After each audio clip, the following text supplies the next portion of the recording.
Tyson, you saw abs when he came out of prison. Remember that? Dude, he was prison jacked. That was like maybe the scariest Tyson ever. Like they finally released him. I'm a blood man. I like to finish it.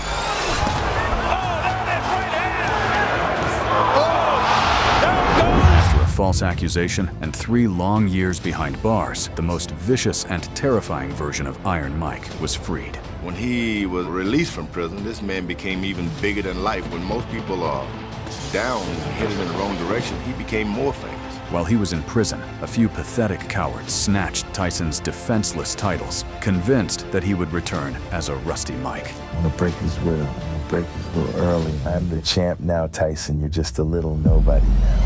Now that's not...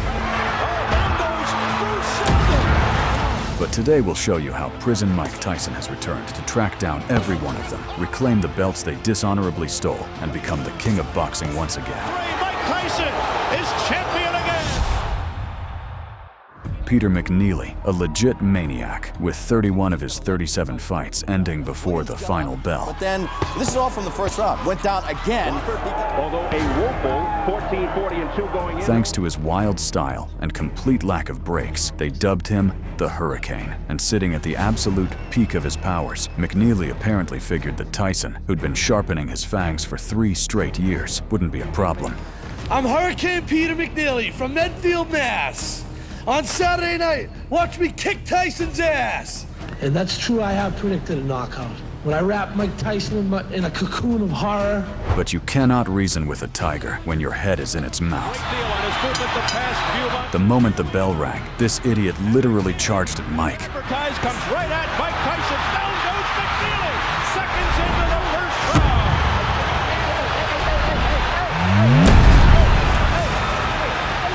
However, for the King, the Hurricane's punches felt no stronger than an ocean breeze. On the canvas.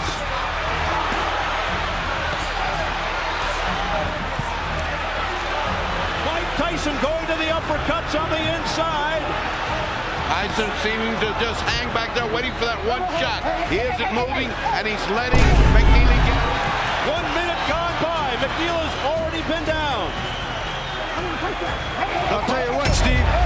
From there, all the ex-con had to do was finish the public execution. Those lanes that stopped that nonsense because they were starting to butt heads. Oh. Tyson with a left hook, a right up, and down goes McNeely again. McNeely's hurt this time, Steve. He's very hurt. He can barely stand up. This fight, he's got about 30 seconds left. They want Tyson to go to the neutral corner. In this fight, everyone realized how dangerous Tyson was after serving time on a false charge. What did you personally think of the stoppage? Well, eventually he would have got hurt. As you know, I'm a blood man. I like to finish it. A man betrayed by almost all his friends. He was really sad. He didn't show it. He's a professional. But I should have realized he was that sad, that emotionally distraught. And one of those traitors turned out to be Tyson's former sparring partner and pal, Frank Bruno. Thank you very much. I think you're a great man. Thank you. Same to you, Mike. Before that fateful prison stint, they were real friends, sharing the ring and respecting each other. But the second Mike stumbled, their former friendship vanished into thin air. I could see myself knocking out Mike Tyson, spectacularly knocking him out. There's no way he's going to beat me. No way. Bruno decided that years behind bars had broken Iron Mike for good, and that this was the perfect time to snatch all the glory from the King. And I think this is the peak time to beat Mike Tyson, Harry. For Tyson, this was a massive knife in the back. He could handle hate from the critics, but never expected such a dirty blow from a close friend. What you can expect in the ring Saturday. A new heavyweight champion from England. Drunk on his own impunity, Bruno turned the press conference into a cheap circus, openly mocking the great champion and writing him off as washed up. Don King is trying to make Mike Tyson out to be Superman, but I got kryptonite to beat him. Thank you very much. But all he got in response was icy silence. On fight night, Tyson walked into the arena completely alone. There were no friendly faces around, and the crowd of thousands met him with a deafening, contemptuous shower of whistles. Long before the opening bell. Right here, I'm not going to blow it low. From the very first seconds, 7 pounds heavier, almost 4 inches. Tyson unleashed pure rage on the giant. I'll tell you what, if I was built like Frank Bruno or anything, but Mike Tyson is a phenom. He's an old. He's not going to let Mike... Making it crystal clear that this wasn't a sports contest, but the execution of a traitor. Oh, a left hook by Mike Tyson. Tyson flush on the face of Frank. Feeling that destructive, vengeful power, a panicking Bruno instantly shelled up in a tight turtle guard. They don't want him standing. His cocky press conference smirk vanished instantly. Now his only goal was to survive.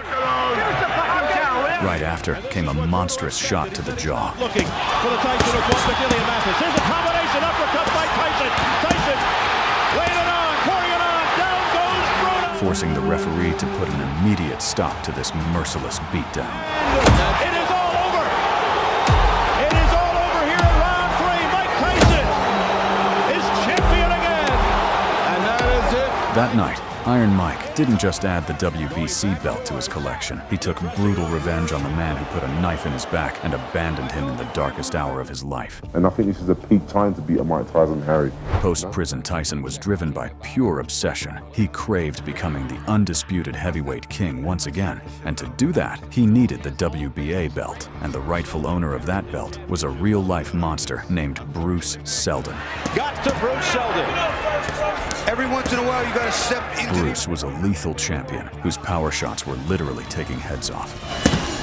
And another body bribery right to the head and down. Many believed that beating Bruno hadn't brought Mike back to a 100% physical form. And in my opinion, I don't think that he would be ready for a heavyweight championship bout. And Seldon himself had witnessed Tyson's destructive power firsthand in previous fights, so he went through a crazy training camp, crafting a game plan specifically built for Iron Mike. I'm gonna break his will. I'm gonna break his will early. I'm gonna get him to know that you're not fighting a tomato can this time, champ. Bruce walked out for this mega fight on September 7, fully loaded and dead, set on ruthlessly finishing off the aging legend. Tyson stepped out of the shadows to the roar of the audience. He wasn't coming to box. He was coming for his second post-prison scalp. Shake hands, good luck. The moment the bell rang, Together, here we go. Round Iron Mike descended on Bruce like a ruthless executioner on the condemned. Bruce has used that jab, but already with the right hook to 10. Seldon flicking that trademark left jab. Tyson was so primitively savage that Seldon's entire flawless preparation crumbled into dust. Straight up there. Now that's not. Oh, down goes Bruce. That was a punch high on the head. punch high in the head, Freddie. You're exactly right. Hand, and it was stunned him. And the final shot to the chin turned the lights off for good. There, but he has felt. Proving in practice that tonight, Bruce was anything but almighty. Senses the kill. There's the left hook. Bruce goes back to the ropes. And with another belt back in his hands, Tyson was not going to stop. He was rapidly charging back to his prime. Tyson! However, at the dawn of the new millennium, Tyson decided to put his title chase on hold to carry out a real vendetta. Because at that time, a real Polish lunatic was tearing through the heavyweight division, turning every single fight into a crime scene. Andrew Golota. Wayne Kelly stops and warns him. No point deducted so far.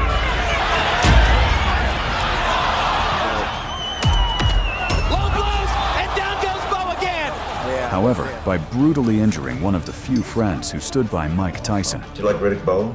I love Riddick Bowe. Your friends? Yeah. Golota effectively signed his own death warrant. To Iron Mike, this cheap move was a personal insult. I wish a motherfucker hit me low. Yeah, hit me low. Before the fight, the arena froze in anticipation of a box office blockbuster. The bell rang, and an enraged Tyson charged at Andrew from the opening seconds. A right hand by Tyson. Another overhand right by Tyson. Clashing head-on with the executioner, the cowardly dirtbag panicked. Off his head. Realizing he had never faced a monster like this before. Chopping right cross. He's tapping a little bit. He's not really unloading with these big shots. Then, Mike's thunderous right overhand caused a real factory reset.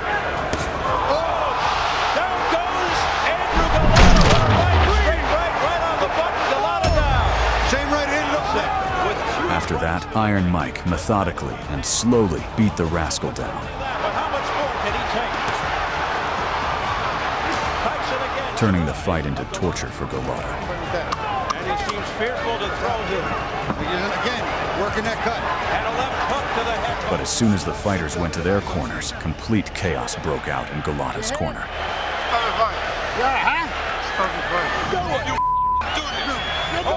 looks like he wants to go on. The 6'4" bully tucked his tail between his legs and ran from the ring like a total coward. Unbelievable sight. Enraged by the ruined finale, the fans fed the rat a meal of trash on his way out. Oh my goodness. By breaking Golota mentally, Tyson proved once again that he struck primal animal terror into his opponents. Tyson! It seemed like there was nobody left in the heavyweight division who could step into the ring with Iron Mike without their knees knocking. And while the whole world trembled, Evander Holyfield was waiting for his moment, a fearless titan with ridiculous power and the coolest mustache in the world. Their epic showdown had been brewing for years, but kept getting derailed by scandals and prison terms. He said that he would never fight a... You don't have the heart to say it to my face. I'll kill him if he ever said to my face. Not man enough. If the man gonna hurt me, let him try. He got all the opportunity. You ain't got to tell me. The arena went quiet, expecting Iron Mike to steamroll another obstacle in his path, like he always did. As soon as the bell started the loudest fight in combat sports history, Tyson launched himself at Holyfield with hellish pressure. Take his time. He's so strong. Mike tried to crack his defense again and again, putting all his animal power into every shot. But all that power ran into a reinforced concrete wall. That's the game plan, but he's getting However, the fearless Holyfield cold-bloodedly tied him up, breaking his rhythm with sharp counterattacks. Comes back with a left hook. Holyfield, he can't fight inside with Mike. I don't think anybody can. Holyfield kicking to the body with a right uppercut. Tyson desperately tried to turn the tide, throwing himself into ferocious attacks, but his opponent's tactical game plan was draining all his energy. I'll tell you what, the crowd thought that Mike was hurt. That might have been a good shot. And when a brutal counter-punch knocked a stunned Mike off his feet, his world flipped upside down. The overachieving warrior that he is. Oh, down goes Tyson.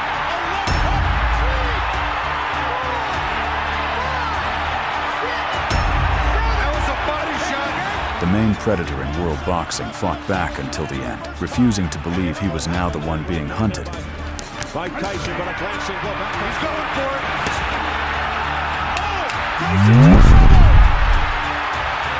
But Evander, sensing the exhausted champion breaking down, rained a final avalanche of unanswered punches on him. Holyfield continues to make it. A left hook to the head. He's got Tyson in trouble. Mike tried with everything he had to stay on his feet, but the referee stepped in to save him from a brutal beating, cementing the greatest upset in heavyweight history. That shocking failure didn't break Iron Mike. It only awakened a scorching, primal rage inside him. It also unlocked a savage desire to reclaim his rightful crown at any cost. Well, this is part of the game that happens. I mean, whenever you strive at being the best in the world or anything, there's gonna be some disappointment. And pulverizing the man who humbled him became the main goal of Tyson's life. This collision of massive ambitions and wounded pride left the fighters with no choice but to sign the contract again. This boiling, mutual hatred was relentlessly dragging the boxing world toward the most insane and scandalous rematch in heavyweight history. Before the first fight is almost palpable. The rematch kicked off as a classic, hard-hitting slugfest between two legendary heavyweights. He's going to be jabbing up Mike Tyson. I think you can sense I'm going to let this guy get pushed back. But the crafty Holyfield quickly sensed that after prison, Mike had become way too unhinged. Holyfield, look out! He's pushed right here. So he started deliberately provoking him with dirty headbutts. And a lot of movement. Jungle punches from both fighters in round one. From Just the very started this fight.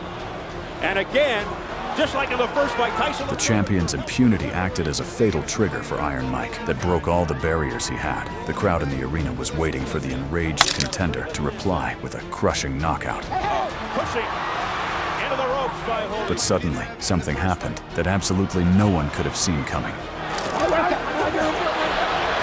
What happened here?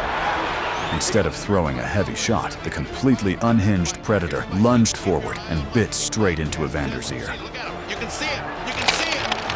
There it is. This unimaginable, animalistic breakdown led to an immediate stoppage of the fight and a massive disqualification. 2 times.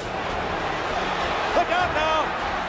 In a split second, a championship fight turned into the most shocking scandal in sports history. And Holyfield again, I believe. It is complete bedlam, and Tyson. Iron Mike went from an inmate to a two-time champion. Michael Tyson.